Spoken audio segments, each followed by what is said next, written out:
Buenos días. Seguimos. Vamos a tratar de hacer un resumen, así como lo hicimos con VIH. Vamos a correr un poco porque pues hepatitis es un tema bastante largo. Bueno, a manera de introducción, pues ya sabemos que las hepatitis virales agudas pues van a afectar básicamente el hígado y vamos a tener una variedad de las mismas, ¿verdad? Vamos a tener agudas y crónicas, pues en la variedad, pues las que conocemos A, B, C y E, de las que vamos a tratar el día de hoy básicamente son la B, ¿verdad? Las dos crónicas son B y C y las que van a quedar en fase aguda, A y E, pues es muy importante que esta suena común decir, tiene hepatitis, pero el manejo va a variar, el diagnóstico va a variar. No es la misma forma de hacer diagnóstico en ninguna de las 5 variedades que tenemos de conocimiento. Es importante que tenemos que ver qué virus está involucrado, cómo vamos a establecer el diagnóstico y ese manejo va a variar. Pues un cuadro general, ¿verdad?, donde evidenciamos que la A y la E van a ser autolimitadas, son agudas, mientras que la B y la C van a tender a ser crónicas, así como la hepatitis delta o D. En cuanto a hepatitis B, pues sabemos que el 5% de todas las infecciones les va a desarrollar cronicidad y es donde tenemos el problema. El 95% se va a autolimitar o va a resolver sola sin dejar ninguna secuela, ¿verdad? Entonces, ese 5% es al cual nosotros nos vamos a dedicar o va a ser enfocado o se va a dirigir el tratamiento. Ya sabemos la forma de transmisión: perinatal, contacto sexual, inyecciones inseguras, la vía parenteral. Tenemos que tener en cuenta que de niño a niño se puede, cuando hablamos de transmisión horizontal. Los pequeños manejan cargas virales muy altas y esto hace que se favorezca esa transmisión horizontal, cosa que no sucede en la persona adulta, ¿verdad? Entonces ahí va a predominar la vía parenteral o la vía sexual. Es importante que sabemos que ese 95% va a resolver y nos vamos a quedar con ese 5% que va a desarrollar cronicidad. Cuando hablamos de hepatitis fulminante, en las crónicas ese porcentaje es muy bajo, va del 0.1 al 5, del 0.5 al 1% que pueden desarrollarles hepatitis fulminante en las crónicas. No es así en las agudas como la A y la E, donde esto va a verse aumentado. Sabemos que tenemos más de 360 millones de pacientes con infección crónica y de estos 520,000 mueren al año, 50,000 por hepatitis aguda y 470,000 por las complicaciones crónicas, que son cirrosis o hepatocarcinoma. ¿Quiénes son las poblaciones en riesgo? Pues profesionales de salud, policías, personal militar, poblaciones migrantes, cualquier que esté expuesto a sexo inseguro, usuarios de drogas inyectables, pacientes que están sometidos a hemodiálisis o procesos invasivos. Entonces, siempre estos grupos de riesgo deben de estar con su esquema de vacunación completo como una de las medidas de prevención. Esta es una revisión que hizo el doctor Carlos Mejía en 1990. Pareciera viejito, pero si nosotros revisamos estudios sobre hepatitis locales, no son muchos, ¿verdad? Entonces, él establece en estos grupos, pues obviamente reclutas y clínicas de infección de transmisión sexual, pues son predominantes y arriba de 4 transfusiones el riesgo aumenta hasta un 30% en esa época. Siguió este estudio del 1991 al 95 con donadores de sangre, con estudiantes y se dan cuenta, reclutas del ejército pues tienen un mayor riesgo. Es importante realizar el tamizaje y el diagnóstico para confirmar la hepatitis B. Primero, quiero establecer el estadio de la infección, si es una aguda resuelta, si es una crónica. Y ya también ver si está crónica, el estadio, el grado de la enfermedad. Es muy importante el monitoreo en este grupo de pacientes para ver la progresión de la enfermedad, la detección temprana y el resultado del tratamiento. Y obviamente el tratamiento es para prevenir esas secuelas crónicas, para reducir el porcentaje de pacientes con hepatocarcinoma o cirrosis. Básicamente en el diagnóstico nos vamos a ir por 3 pasos: la infección, que lo vamos a ver por el antígeno de superficie, el core y los anticuerpos del antígeno E, la replicación que me la va a dar el antígeno E o el épsilon y las cargas virales de hepatitis B y obviamente el monitoreo o actividad de la enfermedad a través de las transaminasas. estos son algunos estudios donde nos evidencian que la mortalidad, hay aumento de mortalidad por hepatocarcinoma y cirrosis con pacientes que tienen cargas virales que son mucho más altas. Por eso es importante dentro del tamizaje de todo paciente con hepatitis B crónica realizar una carga viral para poder hacer una intervención adecuada. Lo mismo sucede con niveles altos de carga viral asociado al riesgo de hepatocarcinoma. Entre más alta está la carga viral, el riesgo de desarrollar hepatocarcinoma es mucho más alto. Cuando decidimos tratamiento para hepatitis B, siempre lo vamos a hacer en base a nuestros resultados y los monitoreos de las cargas virales de los pacientes. Este cuadro es de los estudios que les muestra los niveles altos de la carga viral, pues se asocian con el incremento o la incidencia de hepatocarcinoma. Es muy importante en este grupo de pacientes un monitoreo adecuado, que el paciente pueda tener acceso a este monitoreo. No solo es hacer el diagnóstico, sino tener la biología molecular para monitorizar la enfermedad.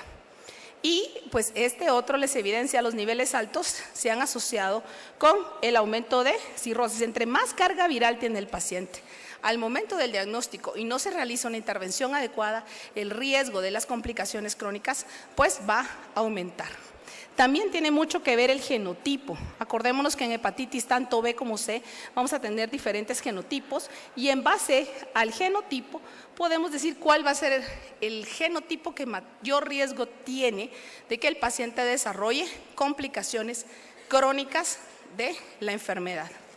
¿Cuáles son las metas del tratamiento? Pues la meta primaria es suprimir los niveles de carga viral para lograr niveles lo más bajo posibles. Si yo tengo controlado a mi paciente, pues esas complicaciones se van a reducir.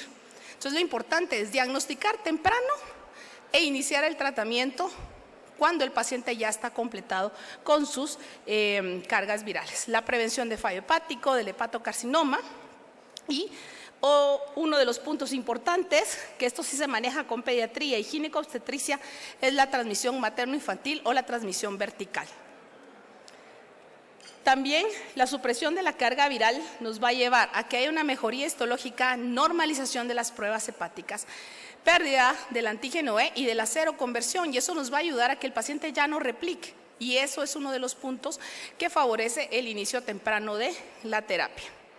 Pues esta es una distribución de los 8 genotipos diferentes de hepatitis B. ¿Y cuándo tratar? ¿Cuándo decidimos tratar? Siempre nos tenemos que basar en los marcadores serológicos. Es importante, yo puedo hacer diagnóstico de hepatitis con antígeno de superficie, pero eso solo me va a decir soy portador de hepatitis B. Necesito completar con la demás batería, necesito ver el antígeno E para saber si el paciente está replicando o no. Necesito saber el core, IgM o IgG, para saber si está en aguda o crónica, y siempre este grupo de pacientes debe tener carga viral de hepatitis B, porque esa carga viral es la que me va a dar la pauta para si el paciente va a estar en monitorización o se requiere el inicio de la terapia antiviral. Vamos a encontrar que en hepatitis B, en un inicio se daba tratamiento con interferón, ya lo vamos a ver, y si se dan cuenta tenemos una gran variedad de medicamentos o antivirales por vía oral, que esto favorece que el paciente pueda tener una mejor adherencia al tratamiento, porque es mucho más fácil que un paciente tolere recibir medicación oral que estarse administrando subcutáneamente la medicación. Entonces, ¿cuáles son los fármacos disponibles y las estrategias de tratamiento? Una vez que evaluamos al paciente, lo estadificamos y decimos este paciente tiene que iniciar tratamiento antiviral, tenemos que ver muchos factores. Primero, la edad del paciente, si hay comorbilidades asociadas y si la paciente es femenina, si va a haber un embarazo en el futuro. Porque todo esto va en el marco de lo que tenemos que discutir con el paciente al momento de iniciar la terapia. El paciente tiene que estar consciente de las ventajas y de las desventajas del inicio de la terapia.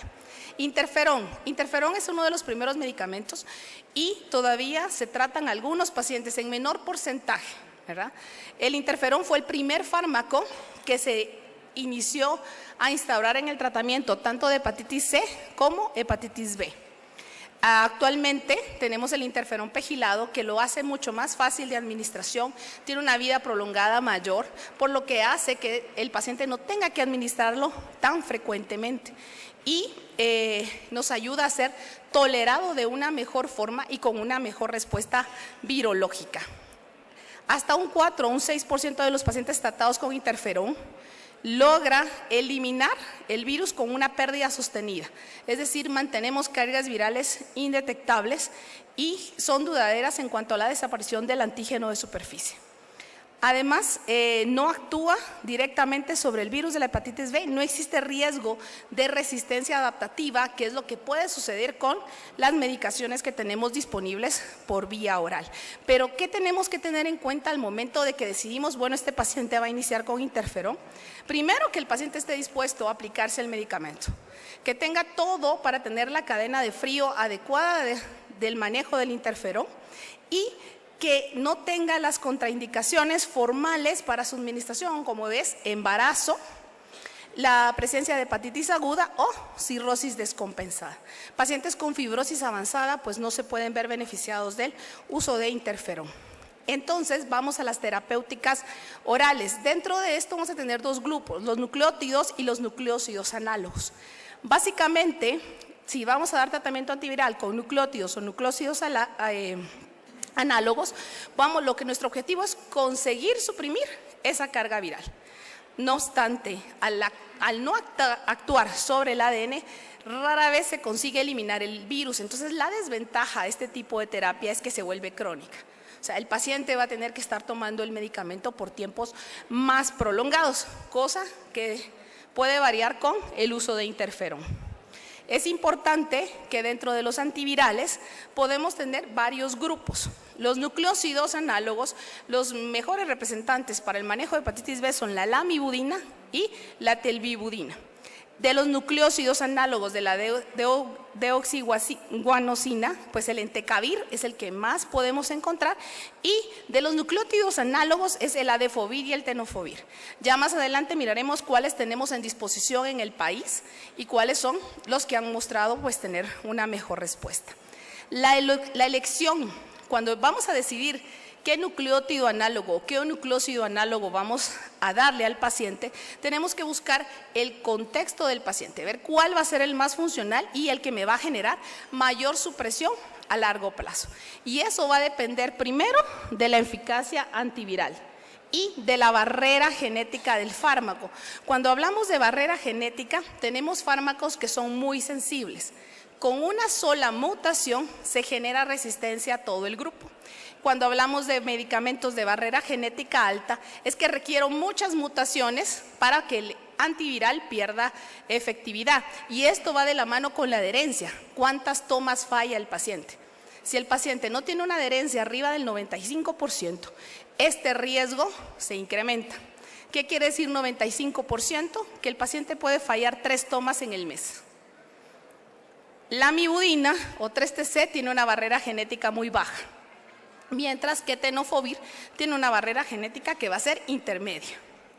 Entonces, así podemos diferenciar entre medicamentos de barrera genética como entecavir o tenofovir, que son de alta, o fármacos de baja barrera genética como la lamivudina. Entonces, vamos a ver que lo ideal es un medicamento sencillo, fácil, sin efectos secundarios y que tenga una barrera genética alta. Una gran ventaja de todos estos fármacos es que se pueden administrar de vía oral y son tomas de 1 vez al día o de 2 veces al día. Entonces, es mucho más fácil la adherencia si mi paciente solo tiene que tomar medicamento 1 vez al día, a que si lo tiene que tomar cada 8 horas o cada 12 horas. Pero tenemos que tener en cuenta los efectos secundarios. Tenofovir, que es como el pilar o el más favorecedor y que es 1 vez al día, tiene efectos secundarios sobre riñón y puede darnos osteoporosis.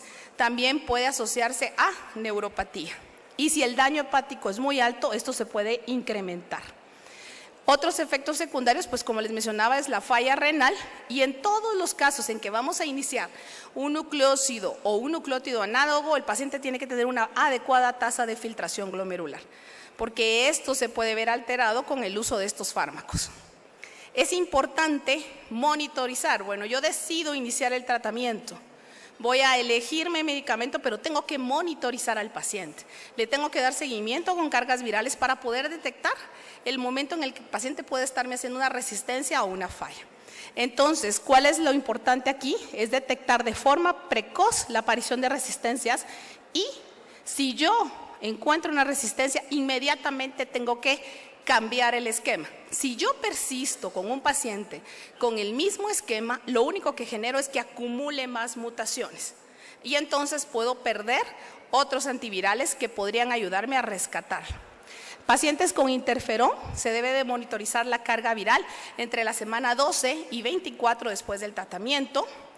De no existir una respuesta primaria, pues se aconseja interrumpir el interferón y entonces valorar cambiarlo a algún otro medicamento como puede ser un nucleósido o un nucleótido análogo. Además, si un paciente tiene un antígeno E positivo, es necesario determinar estos marcadores a las 24, 48 y 72 semanas, porque acordémonos que antígeno E me dice replicación viral, quiere decir que la enfermedad está activa. Los pacientes que han tenido tratamientos prolongados con nucleótidos o nucleósidos análogos, pues ellos los podemos monitorizar a la semana 12 o a la semana 24 para valorar resistencias. Y es muy importante que deben de tener cargas virales indetectables. Esto va a variar dependiendo de la máquina que tengan y estas máquinas nos darán el número de copias mínimas.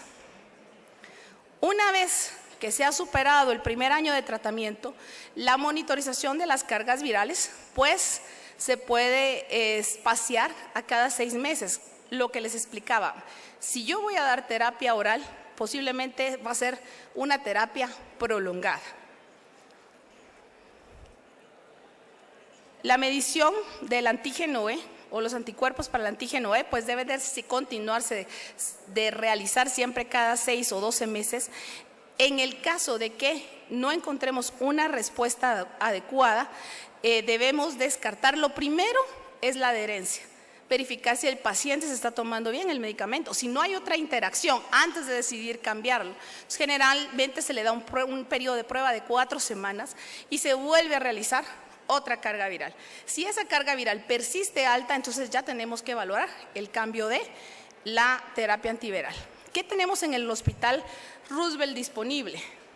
Pues actualmente tenemos una guía que su primera edición fue en el 2012.